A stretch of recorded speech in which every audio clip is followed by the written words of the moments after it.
Hello and welcome to another week of Talk of the Town. G'day to the Port Adelaide Premiership champion, Warren Tredrea. Good afternoon, and we're talking pay deals and we're talking hubs. I can't wait. It's a lot going on. Sam McClure, Chief Footy Reporter for the Nine Network. Hello. Hello, Seb. Looking forward to this one. All right, take us through it, Sam. The hub proposal, as it stands, what are players being asked to do?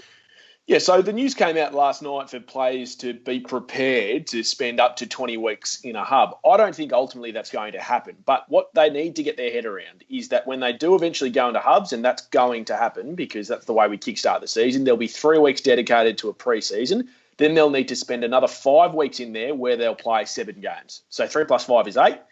They then get a week's break to go home and spend a week with their loved ones. Now, if the travel restrictions have not been alleviated around the country and borders continue to be closed, they will then all be required to go to one hub. My understanding is it'll be all 18 clubs in Victoria, getting hubs and clubs confused now, and spend another 12 weeks, including that of the finals. So only 8 if you don't make the finals, where they'd have to play another 9 games to get to our golden number of 17. Of course, we've already played 1. The big thing that's been lost in this, and I'm keen to talk to you both, Tredders and Seb, about the messaging of it, is that, and no one at the AFL will admit that, and that's fine. I don't think we're going to need the second stint of hubs. I think after 8 and we go home and we have a week to ourselves, all things being equal and all things going well with the continue of the flattening of the curve and the reduction of new rates and infections, we will be able to then go back to our clubs and still play games behind closed doors, but still be able to travel state to state. I guess the question, Sam, is a lot of people would love to work at the moment. The AFL players have been given an opportunity to work. They've been told that at least initially they're going to have to separate from their families in order to work, and it seems that some of them aren't prepared to do that. Is that an example of being too precious? Well, I think it's horses for courses, Seb, and I think everyone's got different situations. You know, we've heard from Todd Goldstein, who's got a 3-week-old child, the likes of Mitch Wallace, who has a pregnant wife. So you can understand that some of them would be anxious about it. But, Tredders, I want to bring you in here as not only a former player, but someone who's very close to the AFLPA. I think it all comes down to the messaging as well. If publicly you're just agreeing to whatever the AFL puts up, and then behind the scenes you're negotiating that, can we bring in family members? Could we potentially have an extra week off instead of going for 8 straight? That's what I think would benefit the AFL Players Association and the playing group as a cohort, to negotiate behind the scenes. We love media access, Tredders, but in times of negotiations, you want to look like you're all on the same page. That hasn't been the case with the AFL and its playing board at this stage. No, and we've chatted about this in previous weeks, boys, about Patrick Dangerfield's first messaging about hubs. Oh, it wouldn't work because he's speaking from an older player. And I get that. I've got my own children. It would be a difficult situation. But the facts of the matter are you willing to put a lot of things aside to get a game back? I think ultimately all players will say yes. Young players, certainly yes. Older players, hey, probably with some things attached. So if you come and say, like you're saying right there, Sam, yes, the answer is yes, AFL, then you can have a discussion. But at the moment, it looks like it's a loggerheads thing. And I think whoever's got the public perception or the PR around what the PA are trying to do has actually been slaughtered by the AFL. And unfortunately, unless you've got some serious mud in a situation and negotiation with the AFL, like we saw with Essendon back in the days with what happened at the peptides versus what didn't happen, then there could be some toing and froing in that media argument from both sides. But ultimately, in this situation, both want the same outcome. They want football to return and what it looks like. So I think the conversation needs to be yes, but then let's negotiate. These are the things that are important to us. Yes, pay cuts are good. They're still on huge amount of numbers. So $1 million players are what, going back to 800 or 700,000? Take a look at the local Westfield when you go shopping, boys. There's not many people around. People are losing their jobs. People don't have money. People are hoarding toilet paper. This situation is a total unfathomable situation where no one's going to face this hopefully ever again or for the next 150 years. But we have a chance now to put it forward. And also the government and AFL love to be doing what is right from the perspective of people, the common person, the common footy fan in this case. And at the moment, it doesn't look like they're on the same page. Start negotiating. Go, hey, has anyone asked the question, Warren Tredrea, are you playing? Yeah, would you like to bring your wife and kids in? Hey, can we afford that, the AFL? No. Am I able to fund it myself? These are the discussions that can happen behind the scenes. But at the moment, It just looks like two people bashing heads, two Rams bashing heads, and no one really getting one way. And unfortunately, one of those Rams keeps looking bad, and that's the PA. But is this a negotiation, Sam? That's the question. You know, this is a situation ultimately that is going to be greenlit by the government. The government is going to say to the league, here are the conditions under which you can play. And so for the PA to sit there and think they're in a negotiation, are they being realistic?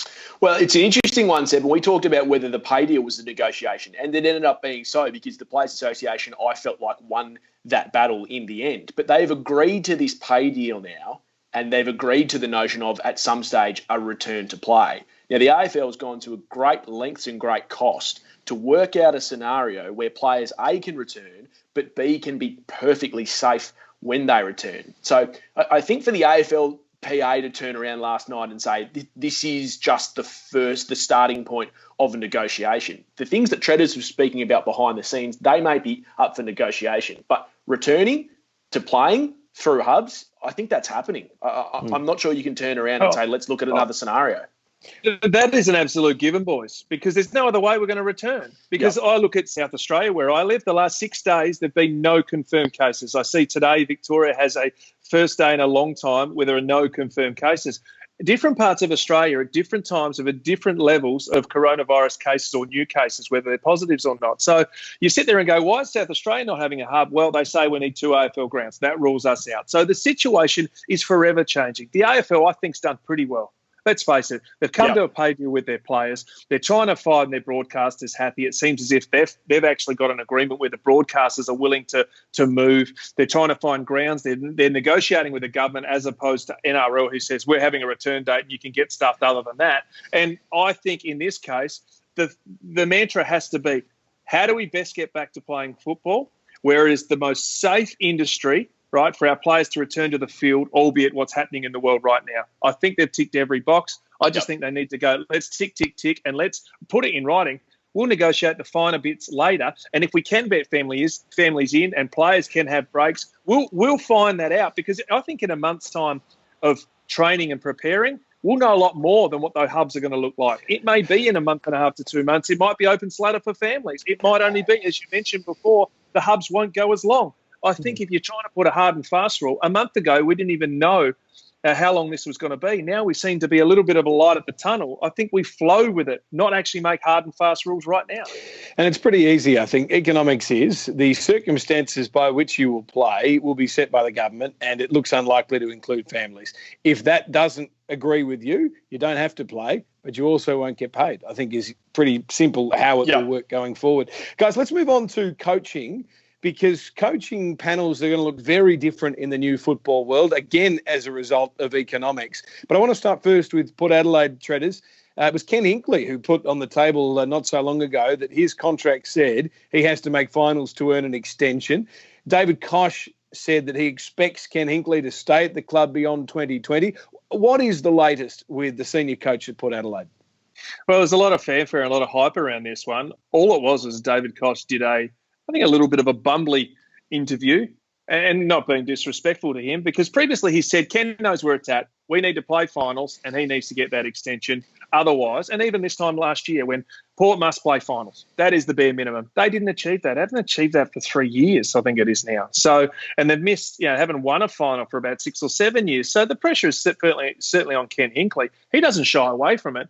I took Koch's comments as actually backing their coach, saying, I expect them to play finals. We know there's a trigger. And if we do what we all expect and what I hope, he'll be coaching us next year. Some people took it as an early negotiation. But if I'm sitting in Port's camp, you've got your coach coming out of contract. You've got, I hear, about 4 or 5 assistant coaches coming out of contract. We know that football department spends are going to be cut.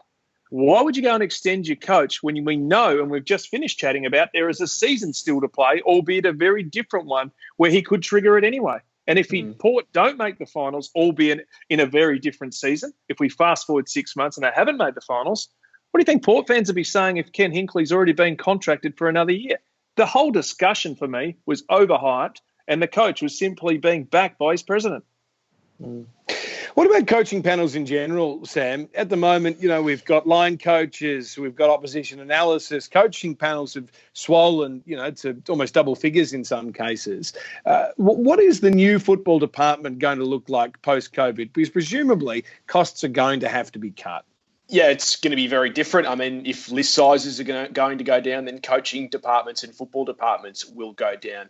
I listened to someone like Matthew Lloyd, a man from your era, Treaders, when he was speaking about what does the best coaching department look like if you had to strip it right back. And he said the only ones you would really need is that you would need a senior coach, a senior assistant, and then 3 line coaches, defensive, midfield, and forwards, because that would give the opportunity for players to get feedback from the boss. I need you to do more of this, this, and this. A senior assistant who could potentially be a different kind of voice or someone to bounce off, and then your own personal line coaches. So Treaders as a forward, you're consistently getting beaten by this sort of defender. Let's try this, this, and this. Or, you've got the wood over this guy, so let's try continuing to change up the matchups where we keep getting you on this guy.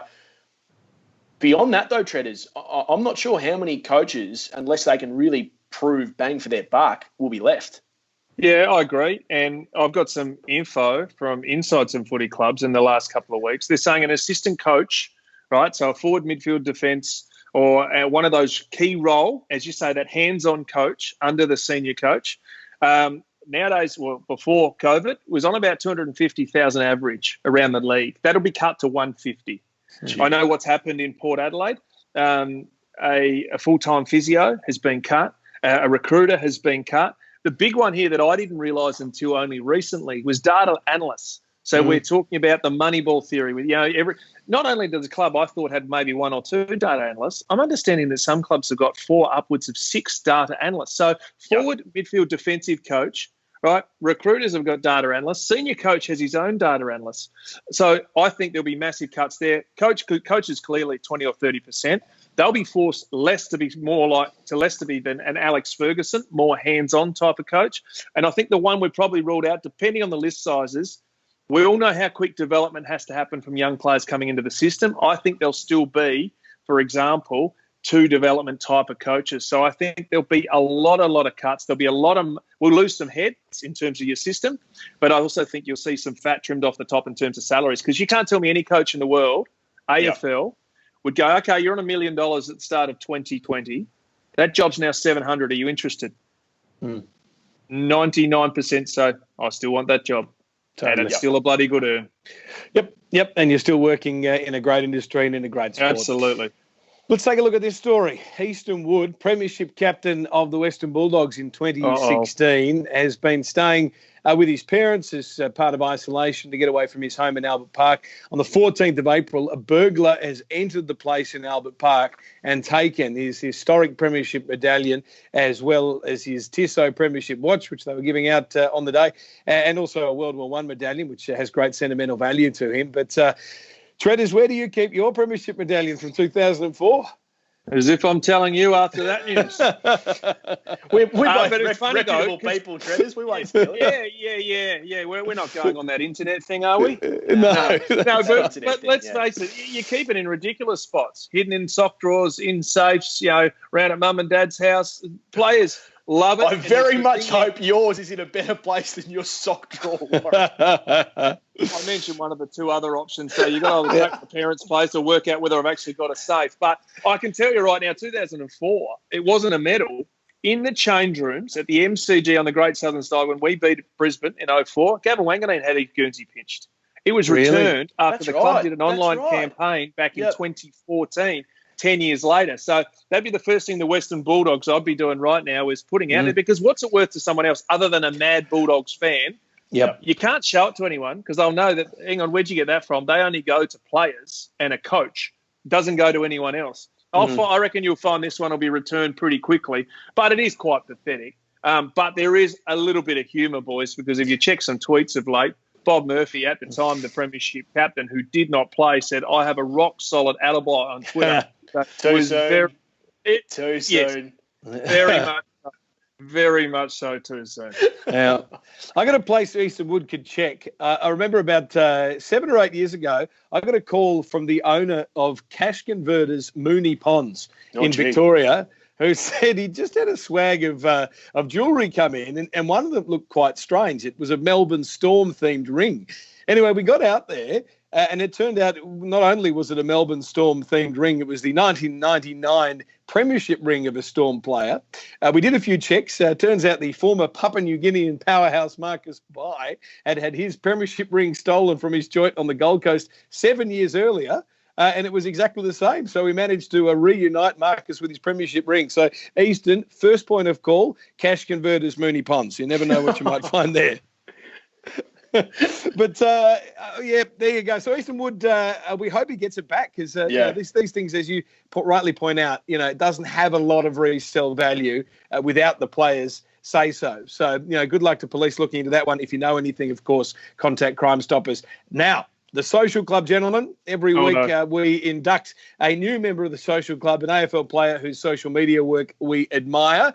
And today, brace yourselves, there is partial male nudity in this one, and it comes from the big kangaroo, Cam Zurhaar.